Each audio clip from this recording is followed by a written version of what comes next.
창세기 말씀의 강의를 마친 후에 오늘부터 출애굽기 말씀을 시작합니다.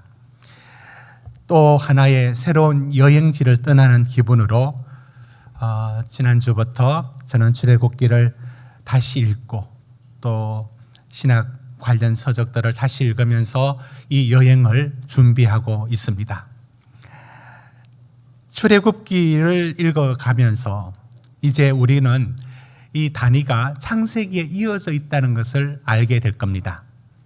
그래서 우리는 먼저 이 오경, 창세기부터 신명기까지 이 모세의 저자로 알고 있는 이 모세 오경을 한 묶음으로 우리가 볼 필요가 있습니다. 한번 띄워주십시오. 그래서 모세 오경은 창세기, 출애굽기, 레위기, 민수기, 신명기를 크게 한 묶음으로 보고 이제 역사서에 들어가기 전에 성경에서 가장 중요한 모든 사건들이 이제 저걸 근거로 계속 말씀이 주어집니다. 제가 저기 모세오경을 간단히 한번 숲을 이렇게 지나가듯이 한번 다뤄보겠습니다. 됐습니다. 창세기는 세상의 기원에 대해서 나옵니다. 이 세상이 어떻게 출발되었는가? 창조라고 말하고 있죠. 그런데 창조만 얘기하는 것이 아니라 이 세상이 어떻게 창조되었는가의 시작을 알리는 그 제네시스라고 하는 기원에 대해서만 말하는 게 아니라 그 인간이 왜 이 모양이냐, 즉 죄가 들어와서 하나님 앞에 지원받은 인간이 하나님 앞에 살지 못하고 그래서 끊임없이 우리가 만들어내는 것은 불행과 전쟁과 온갖 어두움의 이야기들이 왜 이렇게 많이 일어나느냐, 죄의 기원을 말을 합니다. 이렇게 창세기는 세상의 기원과 인간의 기원, 그리고 왜 인간이 이렇게 되었는가라고 하나님을 떠났을 때 그 인간의 죄의 모습, 죄의 기원에 대해서 말씀하고 있는 것이 창세기라면, 출애굽기는 어떤 말씀을 다루느냐면 그런 인간을 불순종으로 하나님께 떠난 인간을 어떻게 구원하느냐, 구원의 초점이 맞추어져 있는 것이 출애굽기입니다. 그래서 하나님은 세상으로 상징되는 곧 애굽에서 불러내시고, 그러면 구원이 끝나느냐? 아니요. 율법을 주시고 하나님과 함께 살아가는 성막을 주시고, 그 얘기가 이제 출애굽기에서 다루어지게 될 것입니다. 그 다음에 그 출애굽기 19장에서 시내산에 머물게 되는데 바로 그 동일한 장소에서로 보면서 레위기는 하나님을 어떻게 섬길 수 있느냐, 죄 지은 인간은 하나님께 못 나가는데 나갈 길은 없을까? 여기 있다. 그게 바로 제사이고, 누군가 피를 흘려서 그 피를 대속함으로 하나님께 나아갈 수 있다. 이렇게 하나님께 나아가는 법인 제사법, 예배를 통해서 하나님과 교제하며 살아라 일러주는 게 레위기라면, 민수기는 그들이 다시 출애굽기 19장부터 여정을 떠나서 이제 가나안에 도착하기 전 모압 평지에 도착할 때까지, 바로 그곳까지의 40년의 광야의 길을 걸어가는 것을 보여줍니다. 하나님의 백성이 걸어가는 길, 두 가지 길이 있었습니다. 원망하고 불평으로 망하는 이들이 있는가 하면 여호수아와 갈렙처럼 믿음으로 받아들여서 가는 사람이 있다. 이렇게 민수기의 하나님의 백성들의 삶에 대해서 말을 해주고, 마지막 신명기는 이제 가나안이 눈에 보입니다. 그 모였던 모압 평지에서 모세는 저 가나안에 들어갈 수가 없고, 내가 마지막으로 지나온 40년을 돌아보면서 광야 2세대, 그러니까 나올 때 사람들은 다 죽고 거의 죽고 2세대 광야에서 태어났습니다. 그 광야에서 태어난 그들이 어디 가느냐? 전혀 다른 새로운 문화 가나안에 들어갑니다. 그곳에 들어가서 어떻게 살 것인가? 하나님의 말씀을 붙들고 살면 순종하면 축복받고 불순종하면 저주받는다는 아주 이분법적인, 왜 명확한 메시지를 호소력 있게 전달하기 위해서 신명기는 이런 역사관을 갖고 저들에게 말씀을 합니다. 그래서 신신 거듭 당부하는 말씀의 5편의 설교가 바로 신명기입니다. 이렇게 이제 모세오경이 이런 흐름을 갖고 있다는 것을 우리가 먼저 알고, 여러분 이제 오늘 다루어지게 될 출애굽기를 우리 같이 한번 살펴보도록 하겠습니다. 자, 출애굽기. 여러분 성경책을 출애굽기를 지금 펼쳐 놓으셨는데요. 이제 손으로 이 출애굽기를 만지면서 익숙해져야 합니다. 이 책은 이 손을 자꾸 만져야 합니다. 한번 펼쳐보면 여러분 출애굽기 이렇게 이제 펼쳐라고 이렇게 딱 제가 이제 몇 장 펼쳐라 이렇게 하는데 그 페이지가 자꾸 안 나와요. 왜 안 나오는지 아십니까?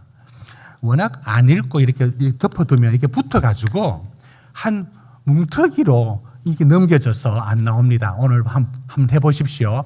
지금 만지지 마시고 제가 몇 장 펼쳐라 하면 바로 탁 안 펼쳐지는 분들은 너무 오랫동안 안 펼쳐 일주일 동안 묻어놔서 붙어서 그렇습니다.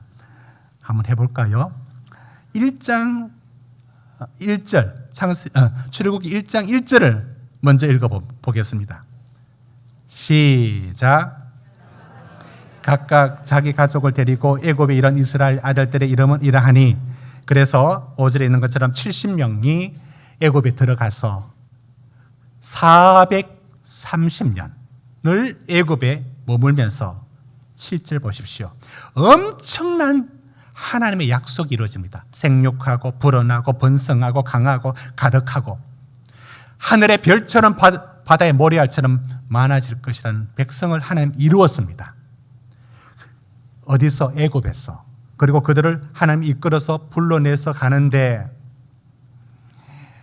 그들이 애굽에서 힘든 생활을 2장 3장에서 보여주고 모세를 일으켜서 설득하는데 6장까지 가고 모세를 통해서 하나님의 10가지 재앙을 내리는데 가고 이렇게 해서 이 얘기가 출애굽기의 주된 얘기는 19장까지 가는데요. 자, 19장을 펼치십시오.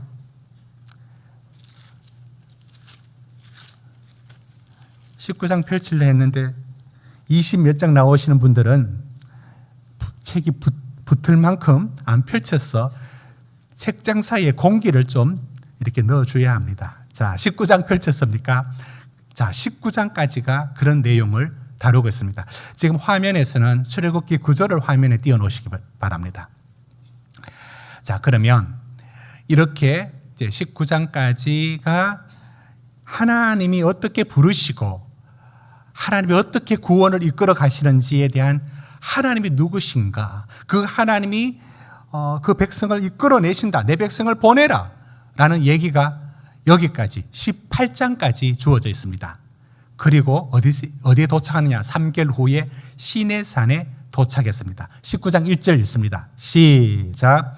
이스라엘 자손이 애굽 땅을 떠난 지 3개월이 된다. 그들이 시내 광야에 이르니. 자, 여러분 책을 덮지 마시고 이 손가락을 다 사용해서 자, 이렇게 잡고 자, 19장에 시내산에 도착을 했습니다. 거기서 율법을 받습니다. 율법은 여러분 고리타분한 율법 전혀 아닙니다. 세상은 세상이 오히려 고리타분합니다. 세상은 세상 방식대로 살아가죠. 그런데 율법은 하나님의 백성은 이렇게 새로운 삶이 있다. 율법은 너무 신선하고 너무 새로운 삶의 길입니다. 그래서 19장부터 24장, 여러분 옆에 바로 20장 보십시오. 뭐가 나옵니까? 20장에 10계명이 나오죠. 그처럼 그 율법을 주셔서 하나님의 백성은 이런 삶을 살아야 된다. 이게 24장까지 진행되는 겁니다. 여러분 24장 펼치십시오. 자, 24장에서 펼치시고 자, 25장 1절 보십시오. 자, 어디로 가느냐? 25장. 25장에서 보면은 이제 성막을 만드는 얘기가 나오는데요. 쭉 나오는데 그 중에 10절만 읽도록 합시다. 시작. 그들은 조각목서로 궤를 짜되 길이는 2규빗 반, 너비는 1규빗 반, 높이는 1규빗 반이 되게 하고, 이제 이 25장부터 끝장 40장까지는 성막에 대해서 다룹니다. 성막은 왜 다룹니까? 하나님의 백성이 하나님과 교제하며 어떻게 살 것인가, 그게 성막입니다. 성막은 이동식 텐트지 않습니까? 그 이동식 텐트에서 하나님을 어떻게 섬기고 살 것인가를 보여줍니다. 자, 이제 25장 펼쳤습니다. 마지막 40장 가십시오. 오늘 출애굽기 손으로 다 갈피를 넣으시고 40장 38절 마지막 절 시작. 낮에는 여호와의 구름이 성막 위에 있고 밤에는 불이 그 구름 가운데 있음을 이스라엘 온 족속이 그 모든 행진하는 길에서 그들의 눈으로 보았더라. 이렇게 텐트를 치고 성막을 치고 하나님 앞에 살아갑니다. 자, 그래서 출애굽기는 여러분 손으로 여러분 만지신 것처럼 19장까지가 주된 이야기입니다. 그리고 19장부터 24장까지 율법을 주셨고요. 그 율법과 하나님 백성은 이렇게 살아라 그 얘기고요. 살면서 성막은 하나님과 날마다 교제하고 종교 생활하지 말고 하나님과 날마다 그 임재를 실제 경험하고 살아라. 그게 성막입니다. 그래서 출애굽기는 1장부터 40장이 주로 18장까지가 주된 얘기고 물론 중간에 여러 얘기들이 섞여져 있지만 율법, 성막 이 세 가지 구도 속에 주신 하나님의 말씀입니다. 자, 이렇게 이제 우리가 출애굽기가 되어 있습니다. 이제 출애굽기와 조금 더 친해졌고 우리 손으로 이제 만진 바가 되어서 이제 좀 더 가까워질 겁니다. 다시 1장으로 돌아옵니다. 자, 이제 출애굽기 오늘의 말씀을 다루도록 하겠습니다.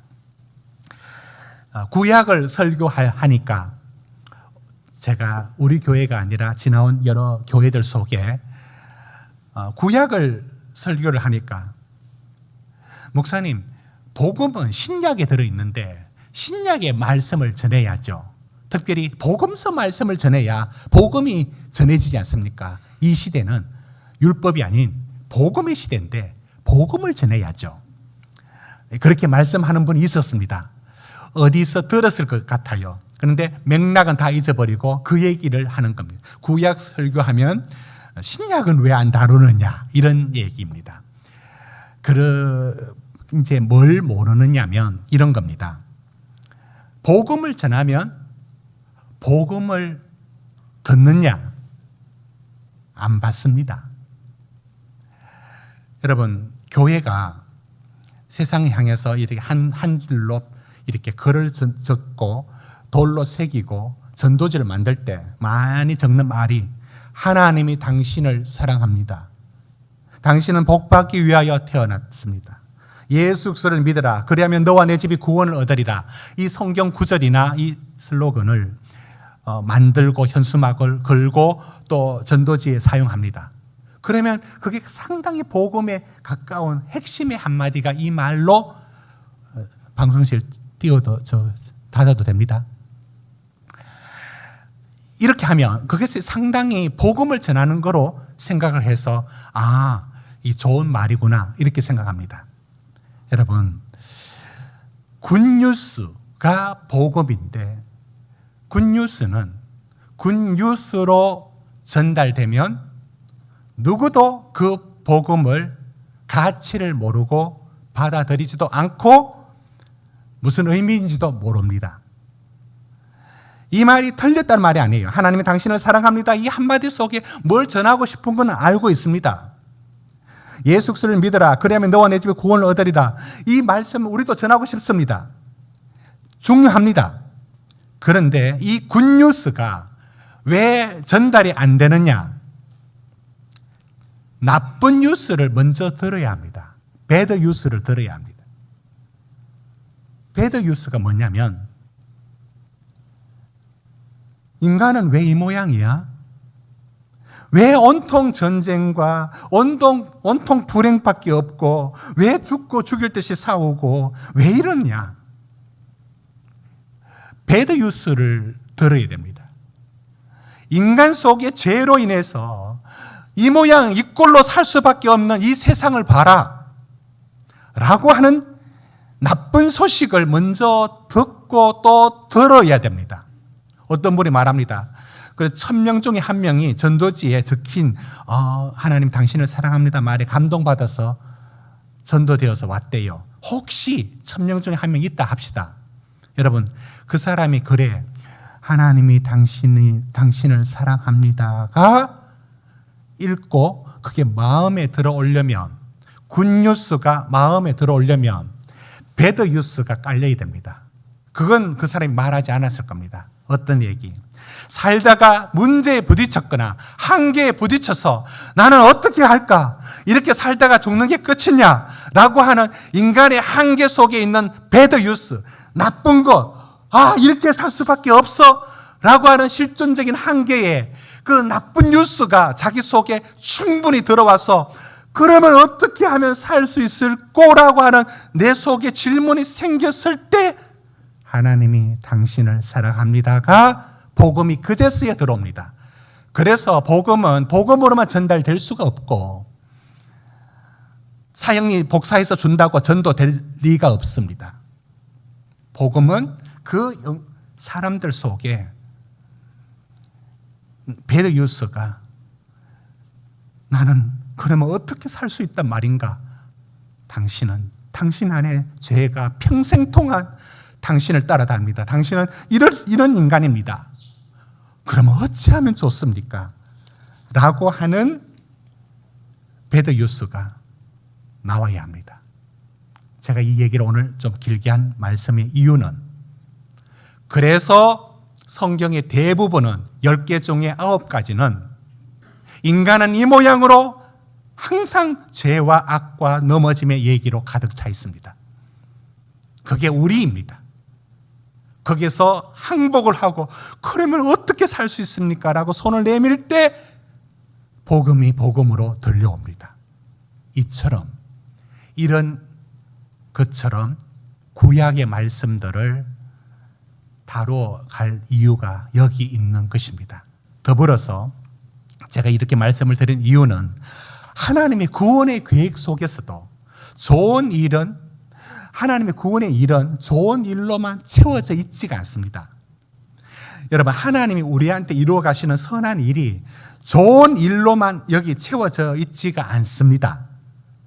그래서 오늘 본문에서도 제가 이 구조를 갖고 제가 오늘 말씀을 전하고 싶습니다.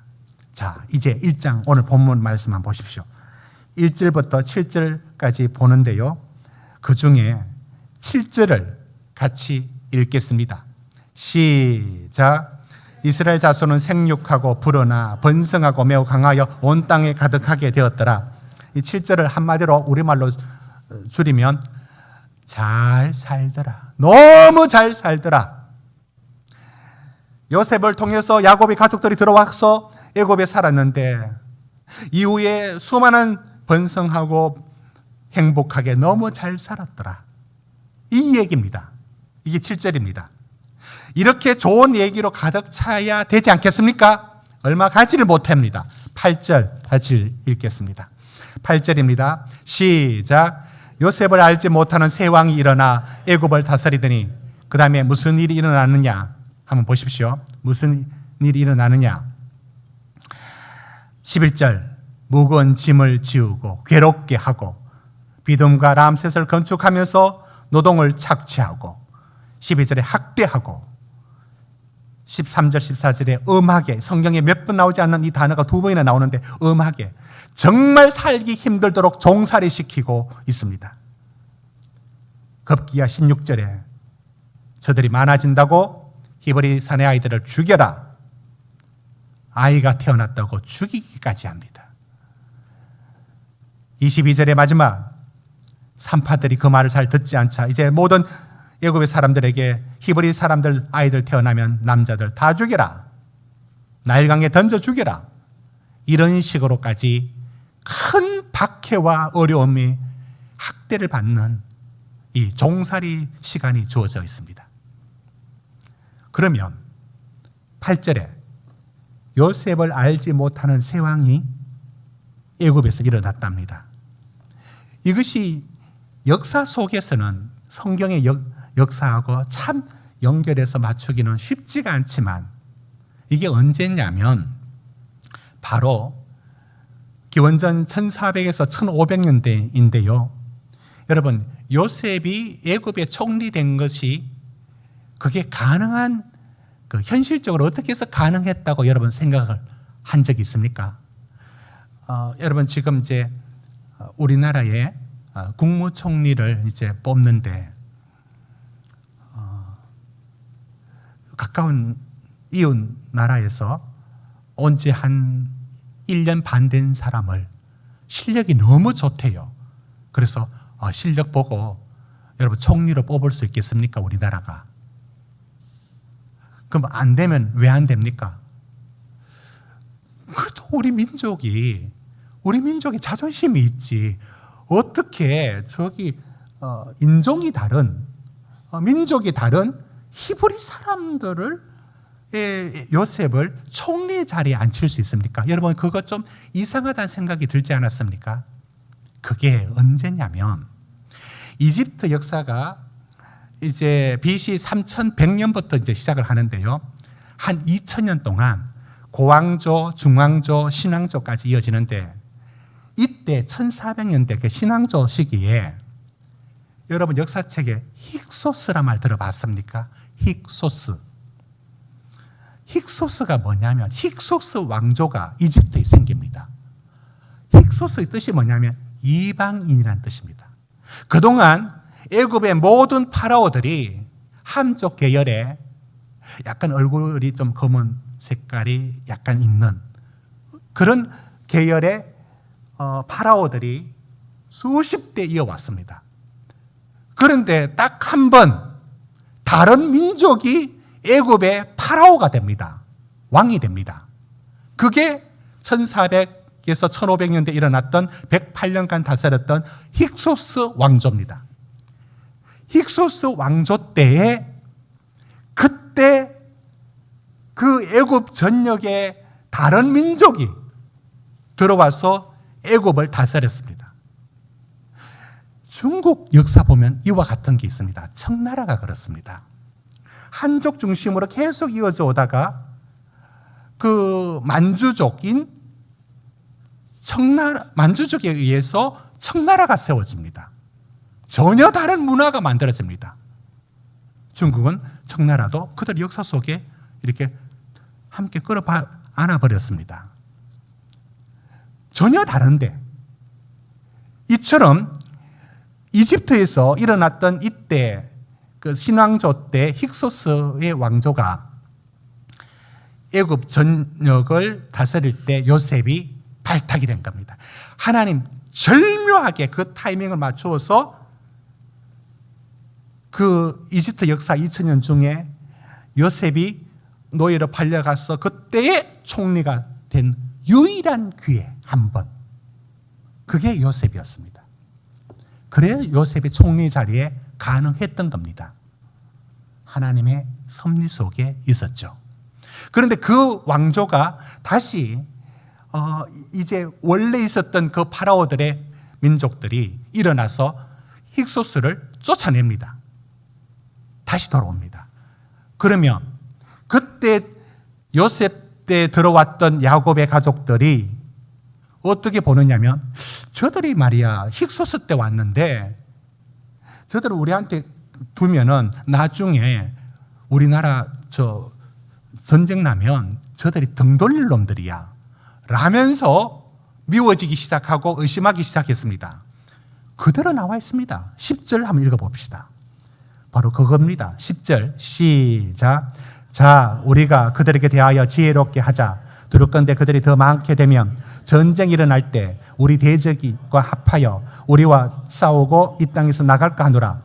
이게 바로 이제 그들은 이제 힉소스 왕조를 내어 쫓고 이제 우리와 대적 다시 누가 쳐들어오면 힉소스 때 왔던 이 히브리 민족 이들 숫자가 너무너무 많아졌어. 이거 굉장히 불안한 거야. 이러다간 적과 손잡고 우리 다시 치면은 다시 제2의 힉소스가 오면 큰일 난다 라고 하면서 박해가 시작된 겁니다.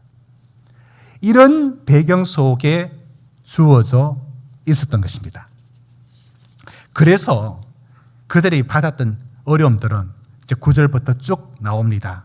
학대를 받고 종살이를 하게 되고 사내 아이들 죽어나가고 도저히 살 길이 없는 부르짖음을 합니다. 그걸 2장 9절에 보면 우리가 어떻게 하면 살 수 있을까 하면서 살려달라는 얘기를 부르짖고 있습니다. 2장 23절에 그렇게 되어 있습니다. 2장 23절 보십시오. 여러 해 후에 애굽 왕은 죽었고 이스라엘 자손은 고된 노동으로 말미암아 탄식하며 부르짖으니 그 고된 노동으로 말미암아 부르짖는 소리가 하나님께 상달된지라. 이렇게 견딜 수 없는 고통을 겪게 됩니다. 자, 여기까지 말씀을 들었던 우리 성도님들이 이제 그러면 오늘 읽었던 말씀에서 우리가 어떤 질문을 던져야 되느냐면 이런 겁니다. 여러분,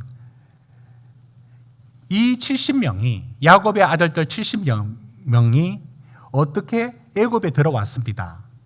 그럼 애굽에 들어온 것이 잘못입니까?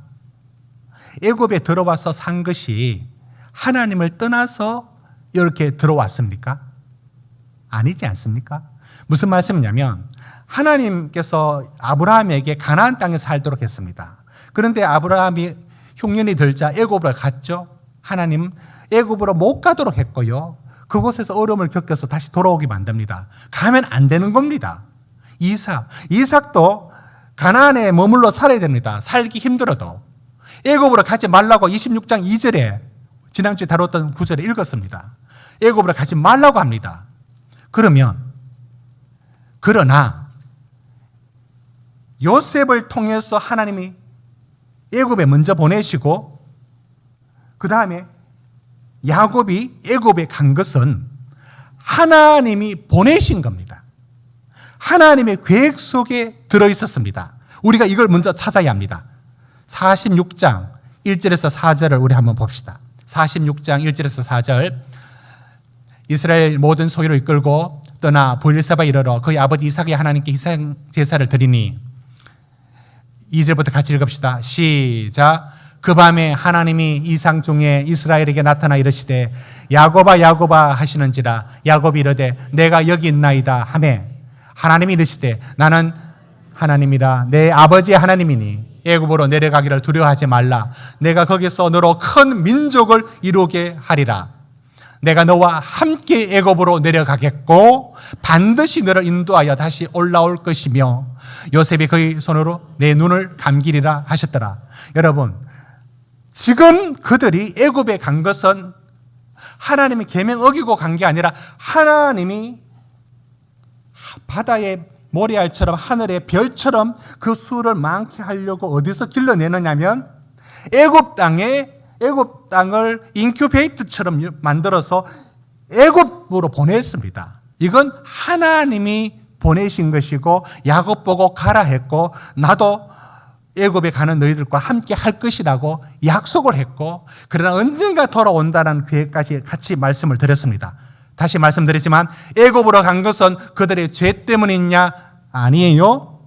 잘못 가서 애굽에 머물렀느냐? 아니에요. 하나님의 큰 계획 속에서 들어갔습니다. 50장 2절은 창세기 50장 2절은 20절은 뭐라고 얘기합니까? 띄워주십시오. 요셉이 이런 말을 했지 않습니까? 내가 여기 온 것은 하나님이 우리를 살리려고 생명을 구원하시려고 우리 백성을 만들려고 나를 애굽에 먼저 보냈습니다. 분명히 하나님이 보낸 것 맞죠? 맞습니다. 여러분 뻔한 사실을 지금 제가 왜 강조하느냐 한번 들어보십시오. 이것이 하나님께서 약속을 해주신 이유가 여기 있습니다. 창세기 15장 13절 제가 찾아서 읽어드리겠습니다. 아브라함에게 이렇게 말씀했습니다. 창세기 15장 13절에 여호와께서 아브라함에게 이르시되 너는 반드시 알라 내 자손이 이방에서 객이 되어 그들을 섬기겠고 그들은 400년 동안 내 자손을 괴롭히리니. 여러분 이게 하나님의 계획 속에 그들이 애굽으로 갔고 애굽에 머물게 됩니다. 그들이 죄지어서 간 것도 아니고 잘못 간 것도 아닙니다. 그런 후에 가나안에 보낼 거라고 했습니다. 여러분 하나님의 약속 속에 애굽으로 갔습니다. 그러면 잘 살아야 안 됩니까? 잘 살아야죠. 하나님의 계획 속에 애굽으로 보내서 잘 살아야죠. 그런데 요셉이 죽고 새 왕이 들어섰을 때가 언젠지는 알 수는 없지만 그들이 400년 중에 100년인지 200년인지 아무튼 적어도 100년 넘게 어떤 삶을 사느냐면 종살이 하면서 죽지 못해 사는 삶을 그들이 삽니다. 여러분, 이 두 가지가 좀 아무런 문제 없이 이게 같이 놓을 수 있습니까? 애굽으로 간 것은 하나님이 보내셨고 하나님이 가라 하셨고 하나님의 계획 속에 있었습니다. 그래 놓고 새 왕이 들어서자 100년 넘도록 고통과 어려움과 종살이로 살지 못해서 탄식을 하고 삽니다. 이 두 가지가 왜 같이 있습니까? 이게 가능하냐고요. 제가 출애굽기에서 던지는 질문은 이 두 가지가 어떻게 같이 있을 수 있단 말입니까? 이것이 우리 삶의 문제로 들어오면 하나님을 믿고 살아가는 삶에 은혜와 복이 있었던 건 압니다. 근데 언제부턴가 여러분 인생 속에 한 가지의 또는 몇 가지의 기도한다고 들어주시지도 않는 하나님의 복과 아무 상관없는 해결되지 않는 그런 문제들로 여러분 삶에 찾아 들어와요. 하나님의 은혜 속에 부름을 받았다는 건 알고 있습니다. 그런 고백도 합니다. 그런데 한쪽 편에 또 한쪽을 보십시오. 이래도 내가 하나님을 믿고 살 수 있을 것 같지 않는 떨쳐버리고 싶은 것들이 없느냐? 있다고요. 답이 없는 현실이 있습니다. 이 두 가지가 어떻게 나란히 있을 수 있습니까? 그런데 오늘 본문이 말합니다. 그대로 있습니다. 여러분, 이게 놀랄 일이 아닙니까? 하나님의 계획 속에 애굽으로 갔는데 그 애굽의 프로그램 속에 벌써 죄 때문이 아니고요, 하나님 계획 속에 거기서 박해받고 눈물 흘리며 답이 없는 100여 년의 삶이 기다리고 있었습니다. 어떻게 거기 들어있을 수 있습니까? 이게 우리 개인의 문제에 들어와서도 마찬가지입니다. 우리는 하나님의 은혜만이 우리를 살릴 수 있고 그것으로 채워진 삶으로 다 채우고 싶습니다. 그러나 하나님의 은혜와 상관없어 보이는 안 좋은 것들이 떠나지를 않아요. 확 뜯어서 버리고 싶은데 안 떠나. 그 얘기를 하고 있지 않습니까? 그 얘기를 하고 있습니다. 그러면 제가 이렇게 해봅시다. 하나님 애굽에서 잘 살게 하시면 참 좋죠. 그리고 400년 되었을 때 내년에 이제 애굽에 들어온 지 400주년입니다. 여러분 준비하십시오. 이제 우리 1년 뒤에 가나안에 갈 겁니다. 다들 준비하십시오. 여러분 여기 농사 짓고 결혼시키고 살았는데 우리가 400년 살았는데 이제 가나안 가야 합니다. 가나안 갈 준비하십시오. 여러분 그런 일이 있을까요? 절대 없습니다. 애굽에서 그들이 편안히 잘 살고 있을 때 400년 되어서 떠나라는 아브라함의 약속을 기억해서 그들이 이제 떠나자. 단 한 명도 가나안 가자, 돌아가자라고 말하는 사람은 없습니다. 하나님 우리를 너무너무 잘 압니다.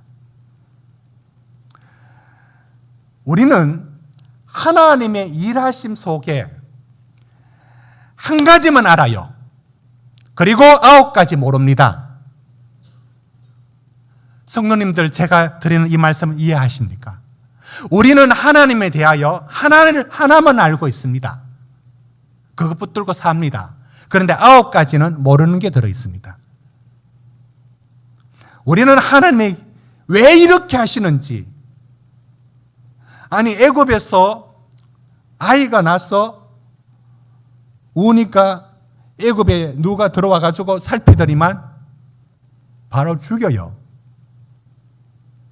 유아를 학살합니다.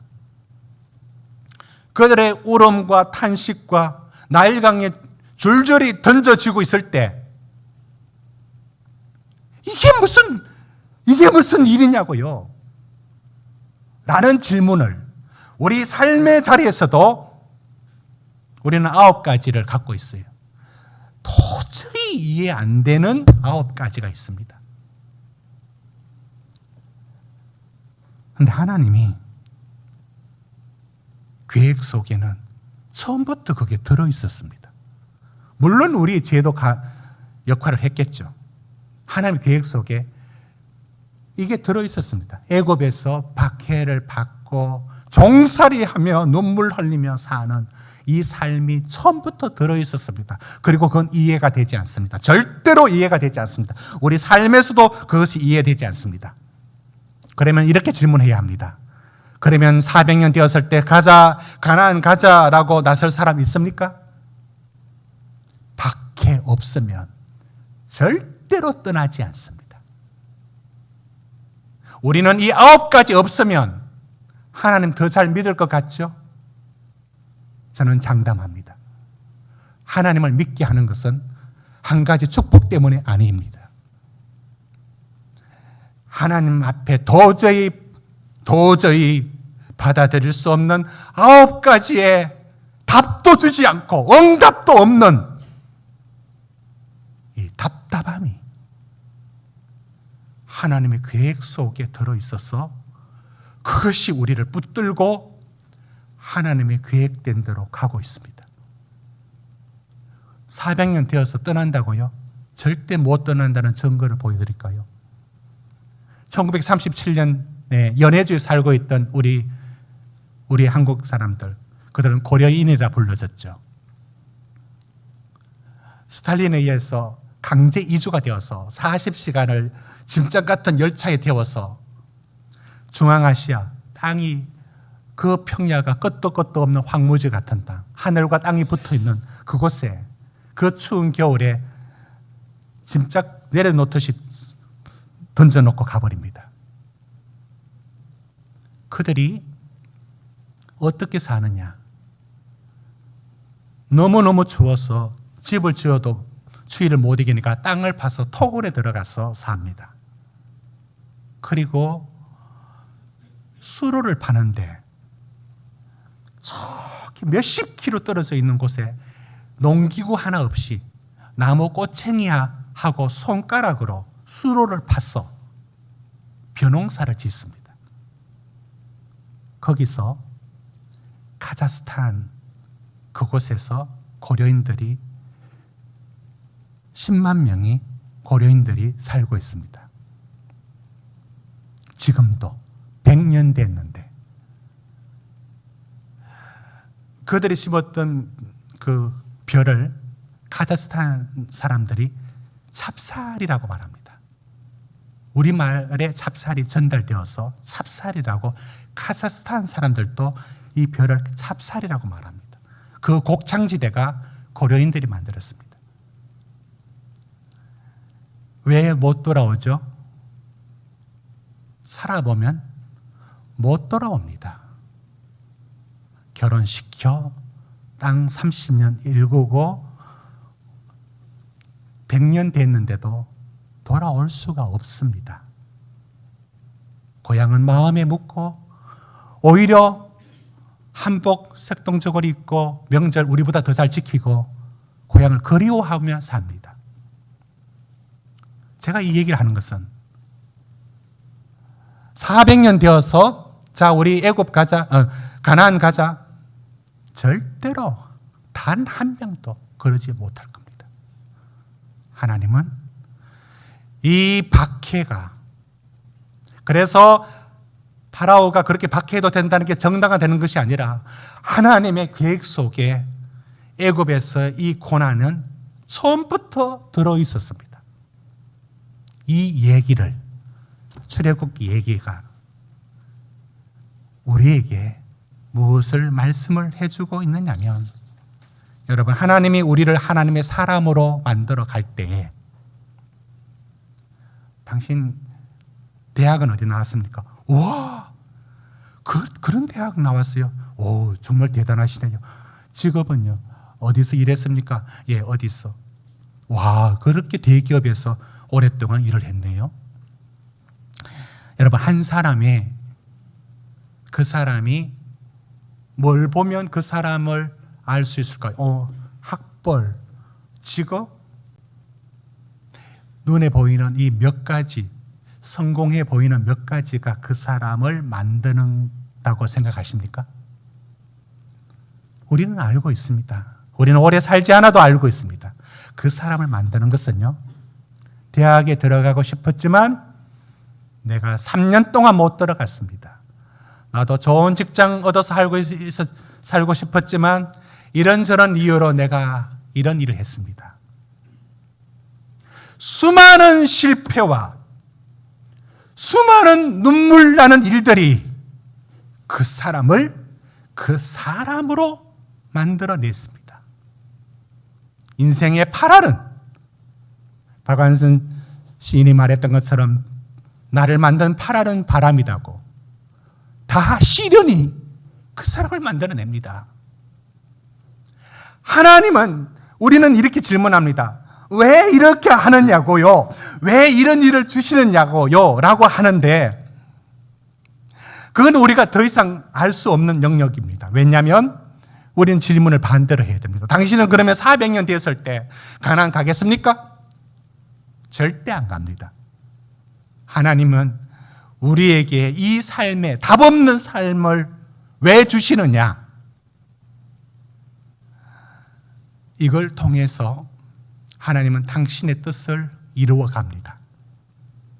우리는 떨쳐내버리고 싶은 바로 그것들을 사용해서 하나님은 당신의 뜻을 이루어 갑니다. 그 얘기가 출애굽기의 시작에서 나오는 것입니다. 사랑하는 성도 여러분, 애굽에 들어간 것은 하나님의 계획이었습니다. 죄 때문에 간 게 아니었습니다. 그런데 그 애굽에서 종살이가 뭡니까? 이 질문을 여러분 삶 속에 답이 없는 수많은 이야기거리들을 여러분 인생에 허락해 주시는 이유는 망하라고 그렇게 주신 것이 아니라, 그리스도인들은 절대 망할 수가 없습니다. 이 모든 깨진 유리 조각 같은 이런 것들을 사용하고 실패를 사용해서 하나님은 당신의 위대한 일을 만들어 갑니다. 그 일을 저 안에서, 그리고 우리 성도님들 안에서 진행되고 있는 일인 것입니다. 기도하시겠습니다.